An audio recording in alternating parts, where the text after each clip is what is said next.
आज ही Doubtnut app download करें। Doubtnut पर होगा अब आपके सभी मैथ्स, केमिस्ट्री, फिजिक्स और बायोलॉजी डाउट्स का सफाया।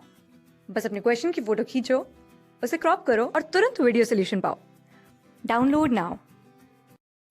इस प्रॉब्लम में हमें दिया गया है कि 1 केजी मास का एक बॉल है जो कि एक इनएक्सटेंसिबल स्ट्रिंग से जो है सस्पेंडेड है, लटका दिया गया है। स्ट्रिंग का जो लेंथ है वो 1 मीटर है। ठीक है, स्ट्रिंग जो है वो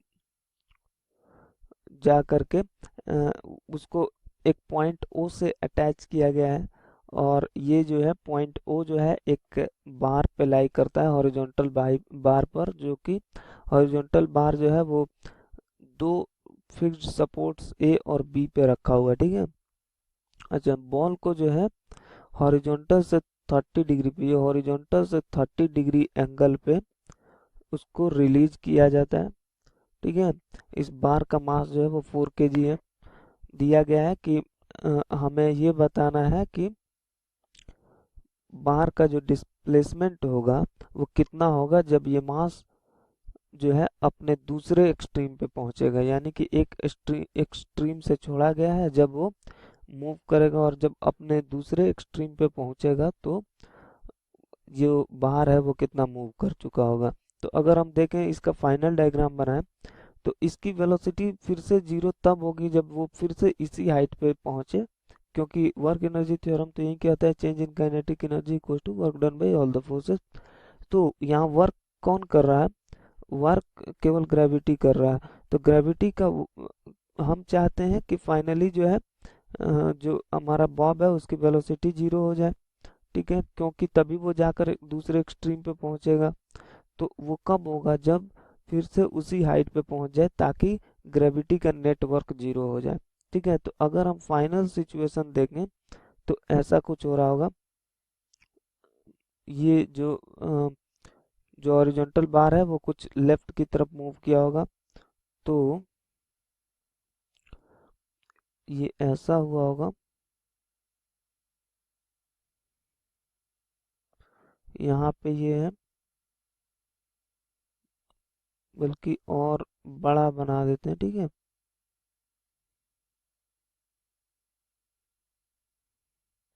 इसको मैं थोड़ा सा मिटा करके और दोबारा अगर मैं बनाऊं तो ये कुछ ऐसा सिचुएशन होगा। ठीक है ना, तो मैं ये कहना चाहता हूँ कि लेट्स से कि जो हॉरिजॉन्टल बार है वो लेट्स से कि एक्स बी जो है लेफ्ट की तरफ मूव किया और फाइनली जो है बॉल जो है वो हॉरिजॉन्टल से कितना कितना एंगल बना रहा होगा? 30 डिग्री। ठीक है, 30 डिग्री एंगल बना रहा होगा। अगर हम देखें तो इस बॉल का जो है, अगर ये स्टेशनरी होता तो बॉल का मूवमेंट कितना होता? अगर ये स्टेशनरी होता तो बॉल यहाँ से चलता और फिर इधर 30 एंगल पर पहुंचता, 30 डिग्री पे इधर कहीं होता। ठीक है, तो यहाँ से यहाँ तक का एक्स में मूवमेंट कितना होता? एक्स में मूवमेंट होता 2l sign 30 degree, 2l sign 30 degree. लेकिन क्योंकि ये पोजीशन जो है इधर एक्स भी मूव कर गया होगा, ये जो हमारा जिस पॉइंट से अटैच्ड है, क्योंकि ये पूरा जो बार है वो एक्स भी लेफ्ट की तरफ मूव करता है, तो ये पॉइंट भी एक्स भी लेफ्ट की तरफ मूव कर जाएगा। तो जो जो बॉब है वो भी एक्स भी इधर की तरफ मूव कर जाएगा। तो इसका बॉल का जो नेट मूवमेंट होगा, net movement of the ball, net movement of the ball कितना होगा? 2l sign 30 degree. उसको अगर हम एक्स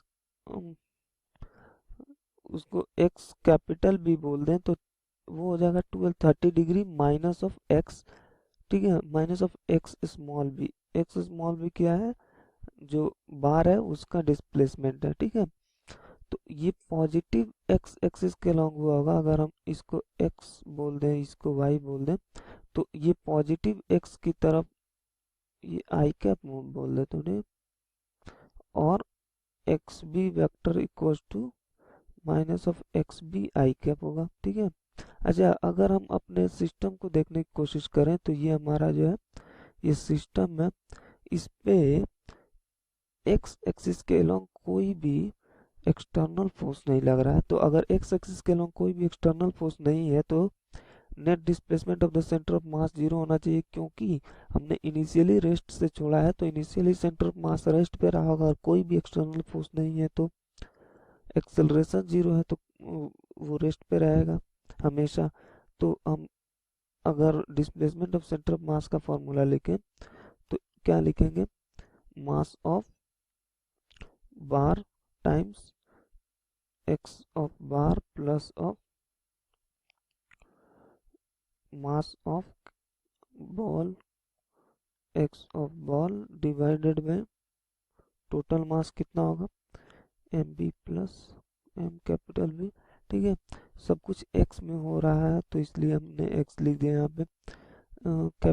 जो बार है वो 4 kg का है और उसका displacement minus of x b i cap है, प्लस ऑफ ये जो बॉल है ये 1 kg का और इसका डिस्प्लेसमेंट है कितना, 2l साइन 30 डिग्री, ये l हो जाएगा, minus of x b i cap divided by total mass 5 हो जाएगा और सेंटर ऑफ मास का डिस्प्लेसमेंट 0 है।